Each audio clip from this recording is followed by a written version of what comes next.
आश्चर्य है, हमारे प्रत्येक वचन पर हुंकार कौन भर रहा था? कौन है वो प्राणी जो हमारी आज्ञा के बिना इस दिव्य ब्रह्म ज्ञान के संदेश को सुनकर हुंकार भर रहा था? उपस्थित हो।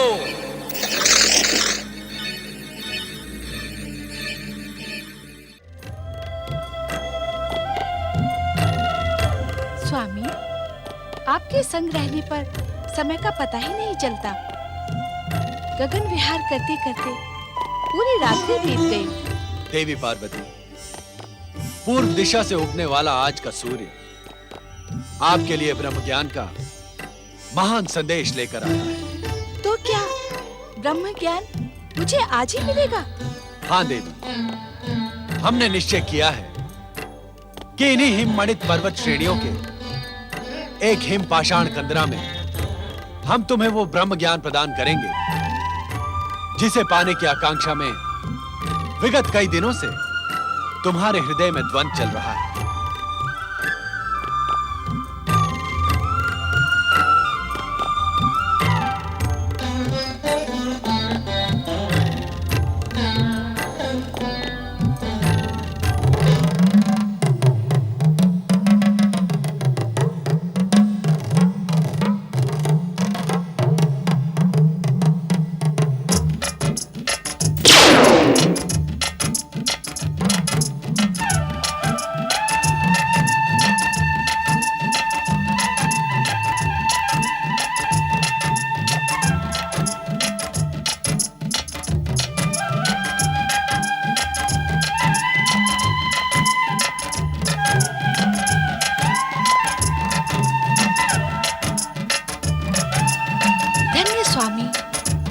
प्रकृति के सुंदर, शांत, मनोरम स्थान को देखकर मेरी आत्मा प्रसन्न हो गई है। देवी पार्वती, ब्रह्म ज्ञान प्राप्त करने के उद्देश्य से तुम जिस गुफा में खड़ी हो, वो प्रकृति के गूढ़तम रहस्य से भी अधिक गूढ़ और रहस्यमयी है। इस सुंदर स्थान की ऐसी क्या विशेषता है स्वामी? इस स्थान का रहस्य आज से पूर्व किसी के सामने उल्लेखित नहीं किया गया है। हमारे अतिरिक्त इस समस्त संसार में सर्वप्रथम तुम इस स्थान में उपस्थित होकर यहां का रहस्य ज्ञात कर रही हो। उस रहस्य को ज्ञात करने के लिए मैं उद्विग्न हो रही हूँ स्वामी। तुम्हारी उद्विग्नता स्वाभाविक है पार्वती। पर्वतराज हिमालय के अत्यंत कठिन, गूढ़ तथा हिम से ढके मार्गों में स्थित यह पवित्र गुफा अमरेश्वर के रूप में हमारा अत्यंत रहस्यमयी एकांत निवास स्थान है। ये आप क्या कह रहे हैं स्वामी? हम सत्य कह रहे हैं देवी पार्वती। हमारे अतिरिक्त किसी भी जीवात्मा को अब तक यहाँ आने का विधान नहीं था। निस्संदेह स्वामी, ब्रह्म ज्ञान प्राप्त करने के लिए मैं विगत दिनों से व्यग्र हूँ, किंतु अब आपके इस रहस्यमय एकांत निवास का रहस्य जानने को उत्सुक हूँ। देवी पार्वती, सृष्टि निर्माण के उपरांत जब जीवन के साथ मृत्यु भी अस्तित्व में आई, तब मृत्यु एवं अंतकाल देवताओं को भी भयभीत करने लगा। भयभीत देवगण हमारी शरण में आए। तब हमने देवताओं को मृत्यु के भय से उबारने के लिए सदा अपने मस्तक पर सुशोभित चंद्रमा को निचोड़ा। अद्भुत, आश्चर्यजनक। निश्चित ही सदा आपके मस्तिष्क का स्पर्श पाने वाले चंद्रमा में अमरत्व विद्यमान होगा। हाँ पार्वती, चंद्रमा को निचोड़ने से अमरत्व का पान करके देवगण अमर हो गए। परंतु भोलेनाथ, इस पावन कथा का इस पवित्र अमरेश्वर गुफा से क्या संबंध? संबंध है देवी पार्वती। उस अमरत्व की कुछ बूंदें पृथ्वी के इसी क्षेत्र में गिरी, उन्हीं से अमरेश्वर की अमर गंगा अथवा अमरावती नदी बह निकली। अर्थात पतित पावनी अमरावती का प्रारंभ इसी स्थान से होता है। हाँ देवी, चंद्रमा को निचोड़ने से गिरी अमरत्व की बूंदों ने इस गुफा में पहुंच सकने वाले व्यक्ति की अमरता सुनिश्चित कर दी। अर्थात इस गुफा तक पहुंचने वाला व्यक्ति अमरता को प्राप्त कर लेगा। निश्चित। यहाँ की वायु, यहाँ के वातावरण में अमरत्व विद्यमान है, जो किसी भी जीवात्मा को जीवन मृत्यु से मुक्ति प्रदान कर अमर बना सकता है। तब तो मानव कल्याण के लिए ये महान स्थान है, क्योंकि मानव सदैव अमरता प्राप्ति का प्रयास करता है।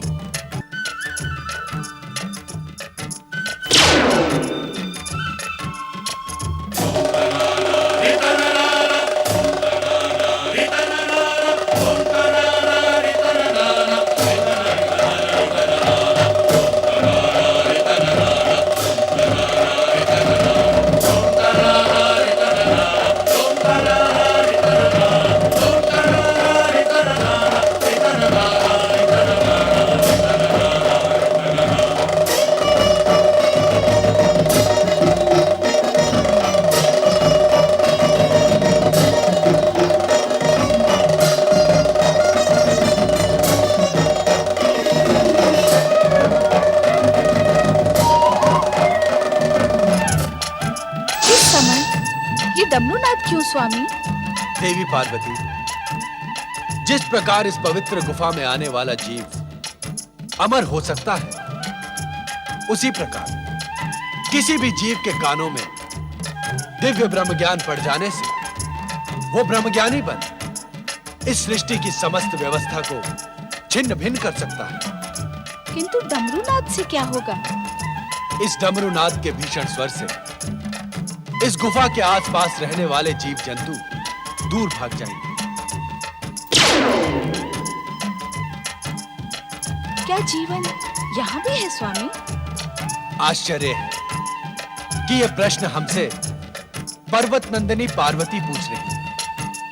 देवी, जीवित रहने की आकांक्षा जीवात्मा को कहां-कहां ले जाती है, यह जानकर आपको अपार आश्चर्य होगा।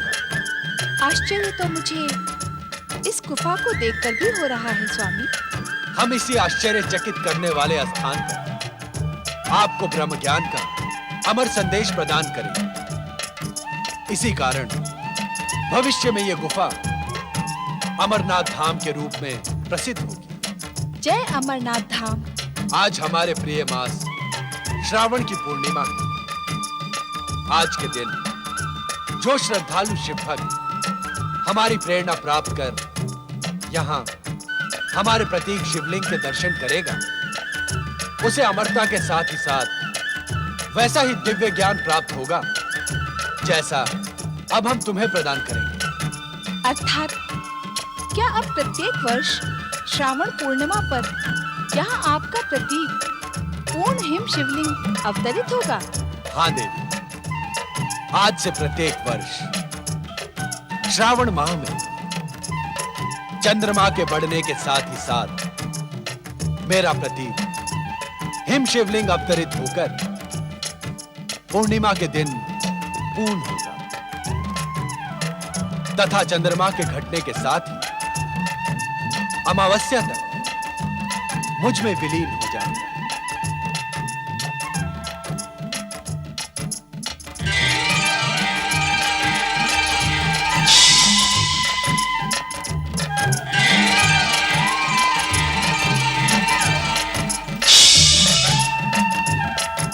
देवी, इस आसन पर विराजमान हो जाओ।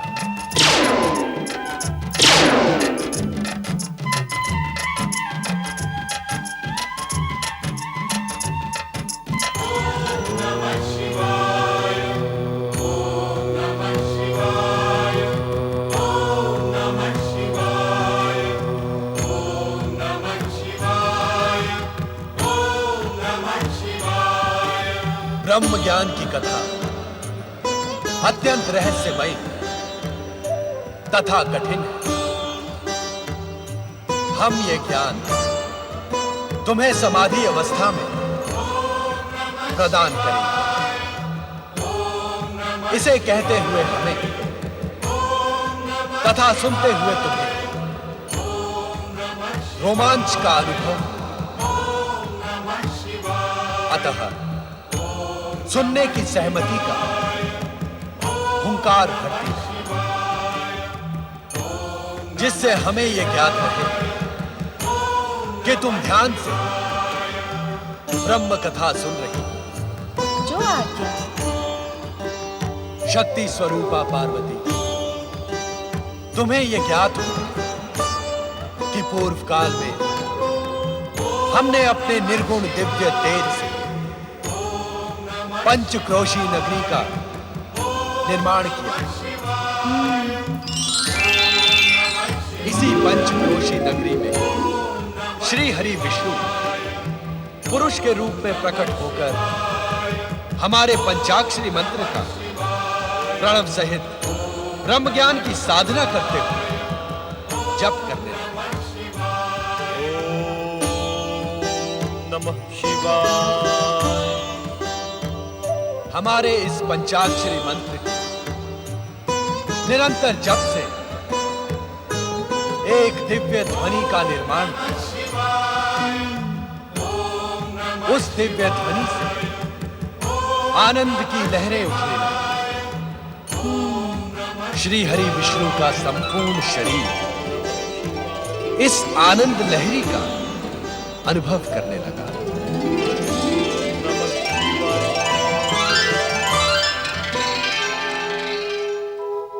उनके शरीर से पवित्र ओमकारमय ध्वनि निकली।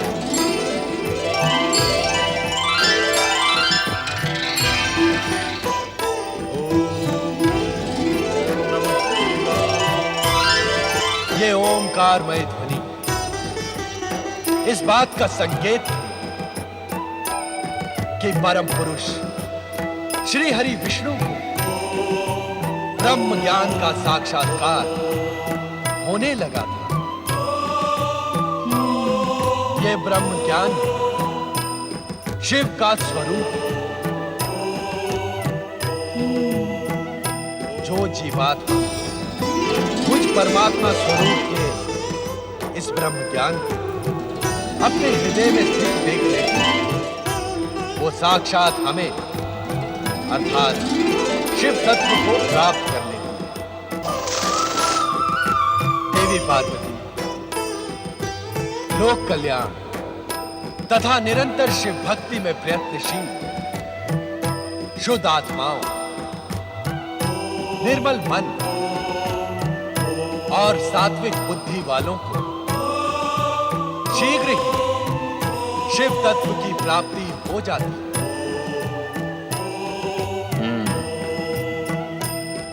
सृष्टि के कण कण में शिव तत्व की अनुभूति,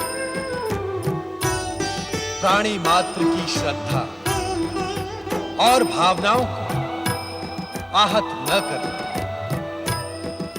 तथा संपूर्ण संसार को शिव की रचना मानने वाली जीवात्माओं को शिव ज्ञान की प्राप्ति हो।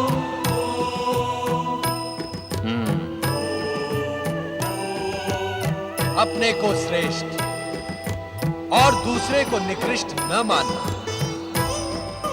तप, जप और पवित्रता की ओर अग्रसर होने वालों के मार्ग में बाधक न बनने वाली अहंकार रहित जीवात्माओं को शिव भक्ति की प्राप्ति होती है। शिव तत्व, शिव ज्ञान और शिव भक्ति की प्राप्ति से मन, आत्मा और बुद्धि तेजस्वी तथा ओजस्वी बन जाती है। इतना प्राप्त कर लेने पर कुछ भी प्राप्त करना शेष नहीं बचता। शिव तत्व शिव ज्ञान और शिव भक्ति को प्राप्त करने का एकमात्र मार्ग है शिव चरणों में अपना जीवन समर्पित कर निरंतर हमारे पंचाक्षरी मंत्र ओम नमः शिवाय का जाप कर। हमारे इस पंचाक्षरी मंत्र ओम नमः शिवाय में संसार का सर्वश्रेष्ठ ज्ञान समाहित है।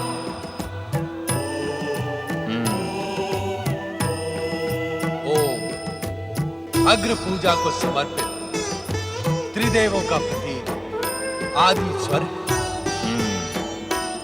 शिव जीवन के कल्याण का स्वरूप है तथा उस कल्याण रूपी शिव स्वरूप नमन ब्रह्म रूपी शिव को प्राप्त करने का सर्वोत्तम उपाय है। यही ब्रह्म ज्ञान का सत्य है, यही शिव की सुंदर रचना है। मेरे द्वारा प्रकट सत्यम शिवम और सुंदरम से युक्त यह ब्रह्म ज्ञान उन्हीं महाभागों को प्राप्त होता है जो मेरे स्वरूप में अगाध श्रद्धा रखते हैं। मेरी आज्ञा अनुसार धर्म मार्ग पर चलने वाले प्राणी मेरी ही कृपा से मल एवं माया से मुक्त होकर मेरे परमानंद सच्चिदानंद स्वरूप में लीन हो जाते हैं। स्वयं मेरे द्वारा रचित एवं कहे गए इस दिव्य ज्ञान को प्राप्त ज्ञानी इस ज्ञान के प्रकाश रूपी अग्नि से अपने कर्म में शरीर को क्षण भर में जलाकर मेरी कृपा से कर्म बंधन से छुटकारा पाकर मोक्ष को प्राप्त कर लेते हैं।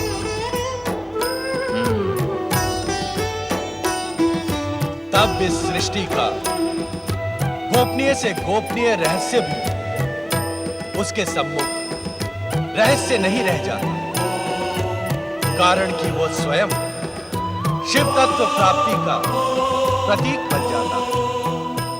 यही है परम दिव्य ब्रह्म ज्ञान जिसे पाकर तुमने अपनी आत्मा को मुझ परात पर ब्रह्म में समाहित कर दिया है। अब तुम स्वयं शिव तत्व, शिव ज्ञान और शिव भक्ति की प्रतीक हो।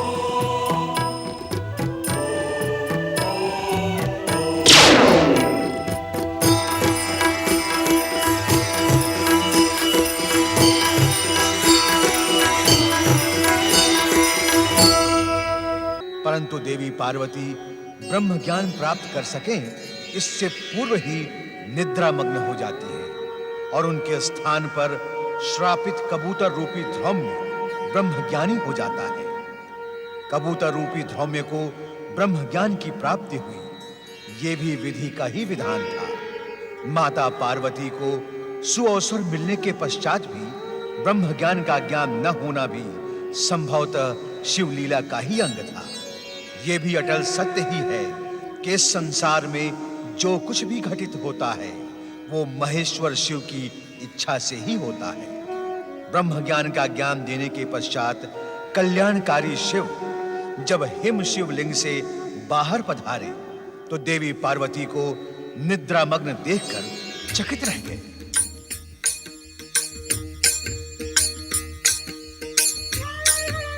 तुम सो रही हो पार्वती, तुम अपनी निद्रा को रोक न सकी। परम शिव तत्व और ब्रह्म ज्ञान की प्राप्ति के स्थान पर तुम्हें निद्रा ही प्रिय लगी। आश्चर्य है, हमारे प्रत्येक वचन पर हुंकार कौन भर रहा था? कौन है वो प्राणी जो हमारी आज्ञा के बिना इस दिव्य ब्रह्म ज्ञान के संदेश को सुनकर हुंकार भर रहा था। उपस्थित हो।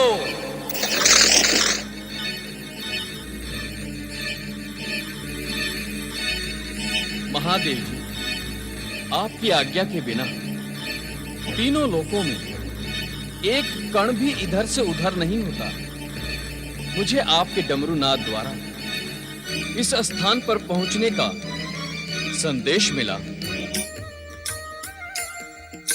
क्या आपकी इच्छा के बिना कपोत जैसा साधारण प्राणी इस भयानक शीत प्रदेश में एक क्षण में जीवित रह सकता है? इसके उपरांत भी यदि मैंने आपकी आज्ञा का उल्लंघन किया हो तो आप मुझे दंड दें भोलेनाथ। मैं पापी आपके दंड का ही योग्य हूं स्वामी। मन छोटा न करो ध्रुव। ये सारी माया हमने तुम्हें शाप मुक्त और ब्रह्म ज्ञान देने के लिए ही रची थी।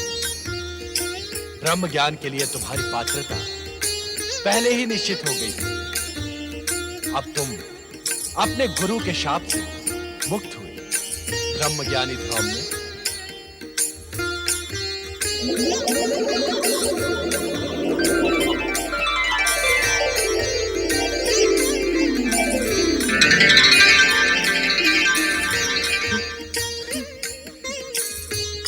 भोलेनाथ, भोलेनाथ, आप कृपा निधान है, दया के सागर हैं।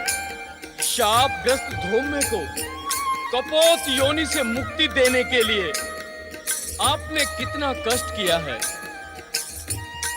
आप कैलाश से यहाँ आए। जय जय भोले भंडारी, जय शिव शंकर, जय जय शिव शंकर, जय जय शिव शंकर। ये मैं क्या देख रही हूँ? डमरू नाद के उपरांत भी इस गुफा में ये युवा ऋषि कैसे प्रकट हो गए? माता, मैं और ऋषि का शिष्य ध्रुव में हूँ। भोलेनाथ की प्रेरणा से ही यहाँ उपस्थित हुआ हूँ। भोलेनाथ की प्रेरणा? हाँ माता, मैं शापग्रस्त ध्रुव में कपोत बना आकाश में उड़ रहा था। तभी मुझे भोलेनाथ के डमरू नाद द्वारा इस स्थान पर पहुंचने का आदेश मिला। माता, आज भोलेनाथ की कृपा से मेरा पुनर्जन्म हुआ है। अन्यथा कपोत योनि से मुझे मुक्ति कौन प्रदान करता? मैं समझ गई स्वामी। इन्हीं ध्रुव ऋषि को शाप मुक्त कर ब्रह्म ज्ञान का उपहार प्रदान करने के लिए ही आप मुझे इस पवित्र अमरनाथ गुफा में लेकर आए। किंतु मेरा दुर्भाग्य देखिए स्वामी, पाकर भी मैं उस दिव्य ज्ञान से वंचित रह गई। मेरी अभागी निद्रा। पश्चाताप न करो पार्वती। तुम्हारा निद्रा मग्न होना भी हमारी ही लीला का अंग था। ध्रुव ने अब तुम अपने गुरु के पास जाकर उनकी उद्विग्नता का शमन करो। हमारी आराधना करते हुए भी वे दुखी हैं। उनका मन अस्थिर है। तुम उन्हें दिव्य ब्रह्म ज्ञान प्रदान करो जो तुम्हें हमसे प्राप्त हुआ है। हाँ ध्रुव में एक शिष्य का अपने गुरु के प्रति यही कर्तव्य भी है। एवं संभवतः आने वाला भविष्य इस बात का साक्षी होगा कि तुमसे अधिक मूल्यवान गुरु दक्षिणा किसी भी शिष्य ने अपने गुरु को प्रदान नहीं की। जो आज्ञा माता। ध्रुव में हम तुम्हारे विनम्र स्वभाव और सदाचार से प्रसन्न होकर तुम्हें दिव्य शक्तियां भी प्रदान करेंगे।